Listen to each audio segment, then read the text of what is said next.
Здравствуйте, меня зовут Елена Карпилова, я художник и искусствовед, и сегодня я бы хотела познакомить вас с художницей из Франции, с ювелиром, которую зовут Галатée. Вы увидите интервью с ней, но прежде чем мы перейдем к интервью, я скажу пару слов о том, что мне больше всего нравится в ее творчестве, и пару слов о ней самой, как художнице. Однажды я увидела объекты Галатée из серии «Bijou trouvé», и я поняла, что нужно с ней поговорить на эту тему, что мне очень интересен этот человек.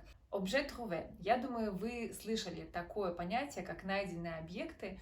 Это понятие ввели вообще в обиход сюрреалисты в начале 20 века. Найденные объекты — это то, что мы находим в своей обычной повседневной жизни и перемещаем в область искусства. Из обычных вещей объекты превращаются в произведения искусства. Причем это могут быть не обязательно какие-то материальные объекты физические, которые существуют, но и нематериальные, как, например, делал основоположник сюрреализма, автор манифеста сюрреализма Андре Бретон. Он вдохновлялся образами, найденными во снах образами, и помещал их в свои литературные произведения. Или, например, вы слышали о таком художнике, как Марсель Дюшан, тоже такой яркий представитель сюрреализма. По крайней мере, вы видели, я думаю, его писсуар. Объект, который, как я говорила, взят прямо из повседневной жизни, вырван, можно сказать, оттуда и помещен в совершенно другой контекст. Обычно такие найденные объекты, objet trouvé, они никак не меняются художником, они никак не преобразовываются. Художник задает им другой смысл, другие коннотации за счет помещения вот в другой абсолютно контекст, за счет названия, дается название этому объекту. И таким образом что-то совершенно обыкновенное как бы превозносится над обычными смыслами, которые уже заданы вот этому чему-то, какому-то объекту. То есть, по сути, любая вещь, только надо ее найти, да, это найденный объект. Любая вещь может стать произведением искусства. Ну, естественно, не просто так, за счет силы и глубины творческой мысли художника. Также работает и Галатée в ее серии «Bijou trouvé», которую вы увидите, о которой она немного расскажет. Галатée не только ювелир, она еще и очень активный популяризатор, в самом хорошем смысле этого слова, современного ювелирного дела. Она является одним из родоначальников достаточно молодого фестиваля, но все же молодого фестиваля, связанного с современным ювелирным делом, который ежегодно проходит в Париже. В этом году он должен пройти, вот недавно анонсировали, все-таки он пройдет в октябре месяце. И фестиваль, надо сказать, достаточно масштабный. Начинался он с вообще полугодичного цикла, но сейчас он проходит намного более компактно. Почему и как, Галатée расскажет нам в интервью. D'abord, merci beaucoup pour cette chance de parler un peu de votre bijou.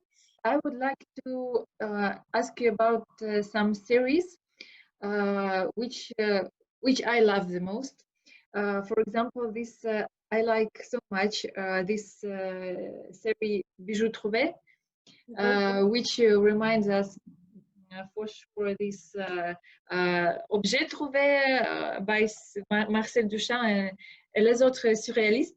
So in France, schools are not so modern, contemporary in their vision, like the jewelry school. And there used to be a small private school for contemporary jewelry. It just closed last year, unfortunately.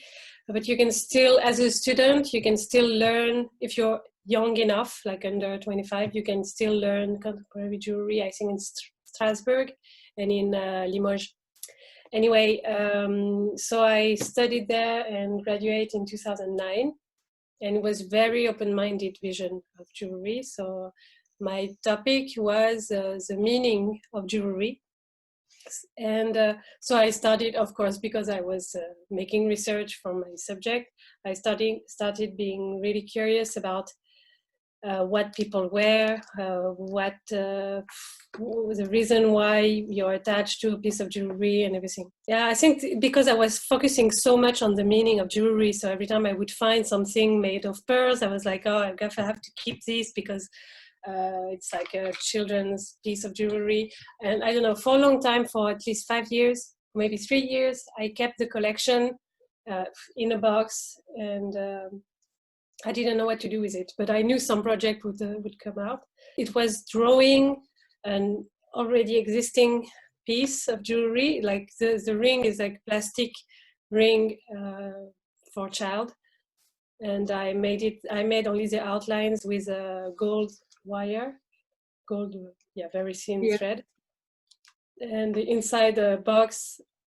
Actually, in the beginning, the box didn't exist at first, so the piece was very fragile. It was like a brooch hanging, and the ring was hanging from the small brooch. I figured when it became really serious with this collection that all the real pieces I found from the street, I put them in a white paper box that I made, custom made, and so it came out for the brooches that I would protect also the piece of jewelry with a silver box this time. And so you can see on the website some backs, the back of the brooches. Yeah, I saw the back is also beautiful. Yeah, and the gold is attached by small pieces. To me, it was a bit like the Barbie, when you used to buy a Barbie and there was this plastic piece to hold the Barbie in the back. So it's a bit like that. I can show you a small part of the collection. Can you see it? Yes, absolutely. It's the last piece of jewelry I found from the streets, like the past 6 months. And so I was able to find the time to make small boxes for them. Amazing. And I just made the boxes, and I didn't make new pieces out of, like, inspired by this. So it will come soon, I'm guessing.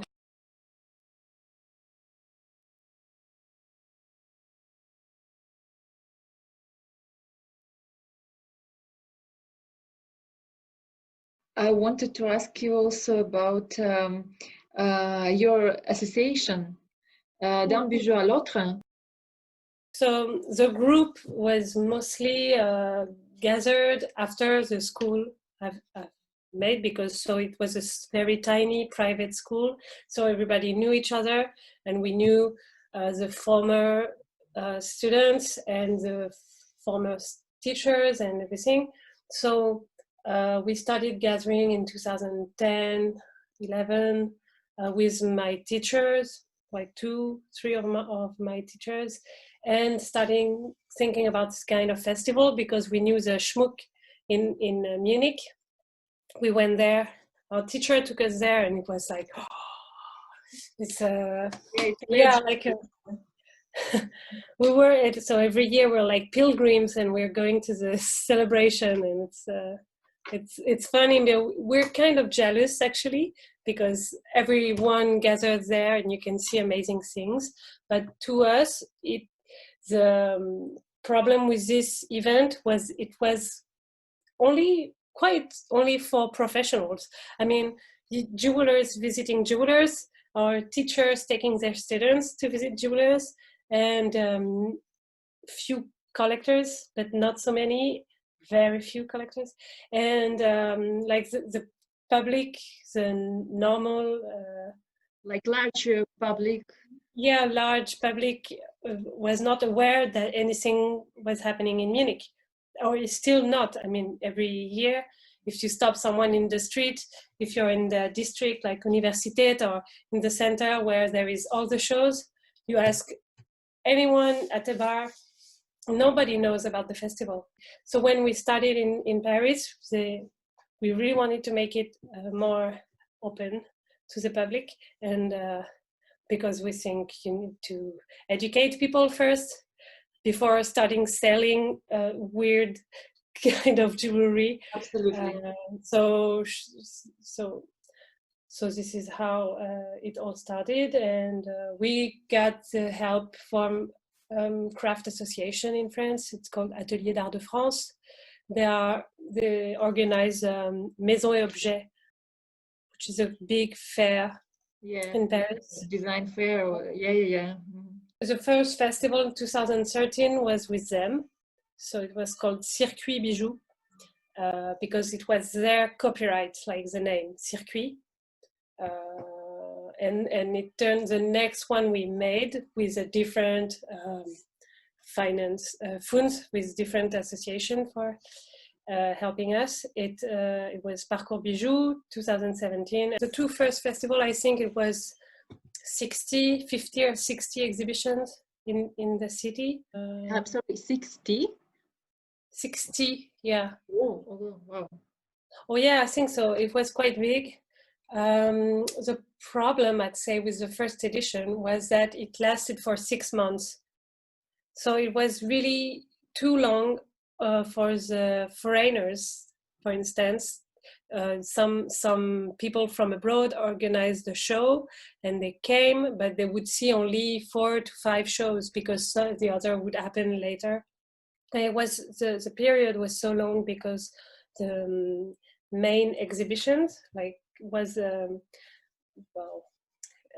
all the other shows gravitate around this one big show, and was in Musée des Arts Décoratifs. This one show was lasting 6 months, so to justify the festival was going along with the show, we had to make the festival as long as the show.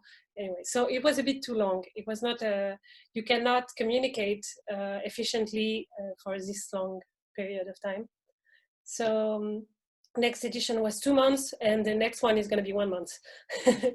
So we're not sure yet exactly what's going to happen with the virus. For the moment, the festival is in October, so it should happen.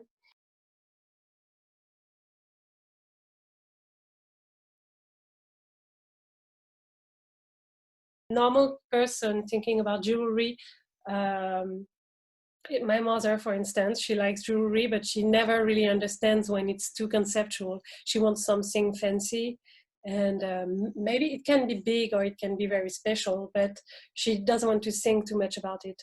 So I think we have to think about all the kind of visions. It's not that easy. I'm not sure, did you notice that Americans are so good at big piece of jewelry, very fancy, but there is not really a story behind it. Yeah. And French jewelry would be more about only the meaning, and the shape is not really impressive. Well, the shape is not really impressive. No, I don't think so. But about the meaning, for sure, I would say even American school and European school, because in Germany, for sure, there is also in Munich this academy. They are also about meaning, about philosophy, about some stories hidden, and which they explain. There is a big narrative behind this, and yeah, absolutely. Yeah, of course, they're also very conceptual there, and but they also have in Germany and I don't know, Denmark, Holland. They have these very amazing schools for contemporary jewelry. Like over there, you can have a master for contemporary jewelry. You can study 5 years and be focused on your work for 5 years. So this is really amazing. It's a chance, and they have many schools. There is Pforzheim, there is everywhere in Belgium, I think also, and all those schools have great machines and great workshops, and in France we don't have so many possibilities, technicals. So this is mostly what I was saying, like the materials will always be quite simple in France, and but the story behind it will be telling more. And whereas in Germany you can have really, you don't understand what materials, it's really impressive, and maybe less to know. It's more about sensations and stuff like that. Well, Yeah. so it's not always like that, of course. Yeah, for sure. Thank you so much. Merci beaucoup, Galatée. Have a nice day. Have a nice day too. Bye. Bye.